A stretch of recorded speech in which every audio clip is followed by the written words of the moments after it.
로마서 1장 1절에서 7절입니다. 1절. 그리스도 예수의 종 바울은 사도로 부르심을 받아 하나님의 복음을 위해 따로 세움을 받았습니다. 로마서의 발신자 소개는 바울의 모든 편지 중 가장 길고 복잡합니다. 그리스도는 히브리어 메시아에 대한 헬라어 표현입니다. 기름 부음을 받은 자라는 뜻으로 그리스도 예수는 예수가 바로 그 메시아라는 신앙의 표현입니다. 자신을 한 번도 만나지 못한 로마 교회에 자신을 자세히 소개하고 있습니다.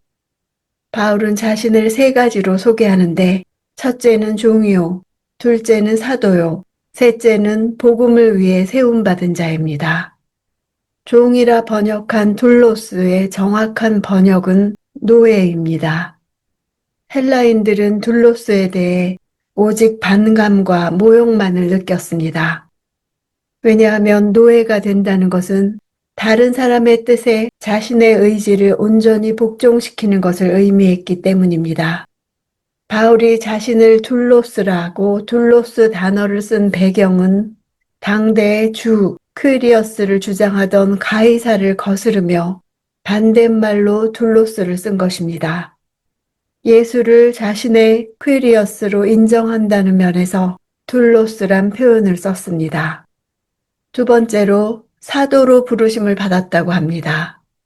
사도가 되는 데에는 조건이 있었는데 예수님의 직접 가르침을 받은 자, 그리스도의 부활을 목격한 자, 예수를 통해서 직접 보내심을 받은 자여야 사도라 칭했습니다. 사도란 보내심을 받은 자란 뜻으로 어떤 존재로부터 임무를 받아 파송받은 자를 가리킵니다. 이때 파송받은 자는 보낸 자의 권위를 가지고 가게 됩니다. 따로 세우심, 택정함은 구별함이란 뜻이고 그것은 즉 바리새인이란 뜻입니다.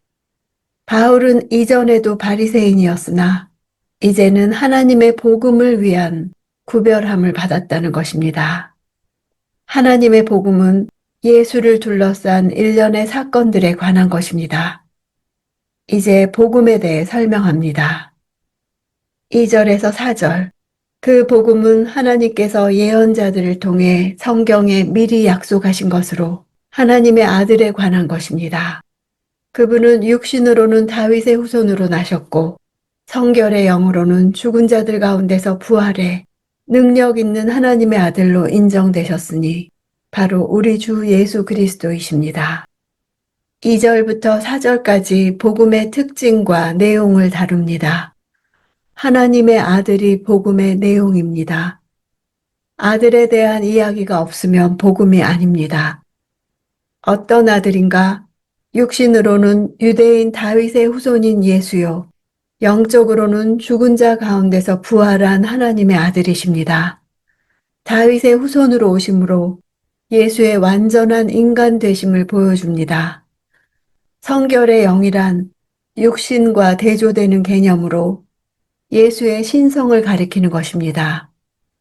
모든 사람들이 인정할 수밖에 없는 예수의 신성에 대한 결정적 증거는 바로 죽은 자 가운데서의 부활이었습니다. 5절. 우리가 예수 그리스도를 통해 은혜와 사도직을 받았으니 이는 그분의 이름을 위해 모든 이방 사람들이 믿고 순종하도록 하기 위해서입니다. 우리라고 복수로 표기한 것은 당시 자신과 함께 있었던 여러 무리들을 가리킵니다.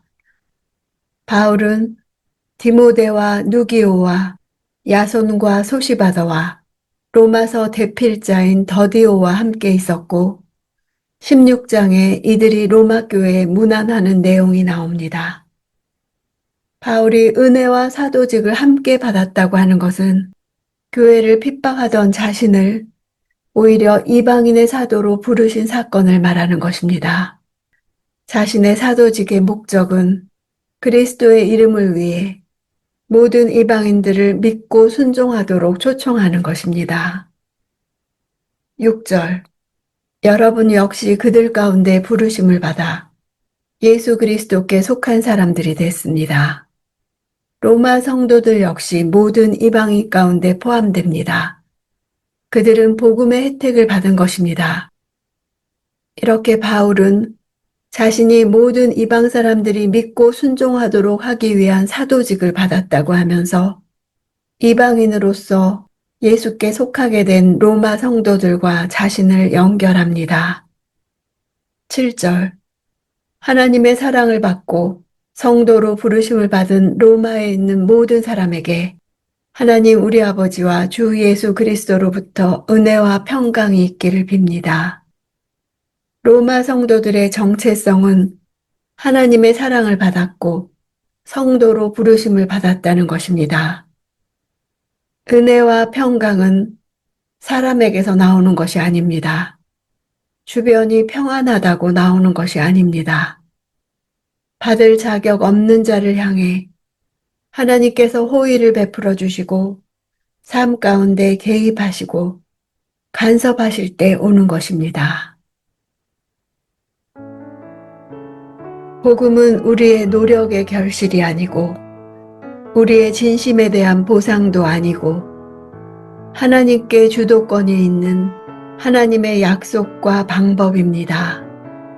하나님이 계획하셨고 주셨고 나누게 하시려고 우리를 준비하셨습니다. 우리가 믿어서 뛰어들어간 것이 아니라 하나님이 붙들어 끌어내셨습니다. 긴 시간에 걸쳐 하나님이 성실하게 인도해 오셨습니다. 우리가 다 이해할 수는 없는 일을 하나님께서 하신다는 것을 믿고 그 속에서 내가 할 수 있는 일을 하는 것이 신앙생활입니다. 내 곁에 있는 이방인이 복음을 받아들이고 믿을 수 있도록 기도하며 로마서를 어떻게 나의 복음으로 전할 수 있을지 지혜를 구합시다.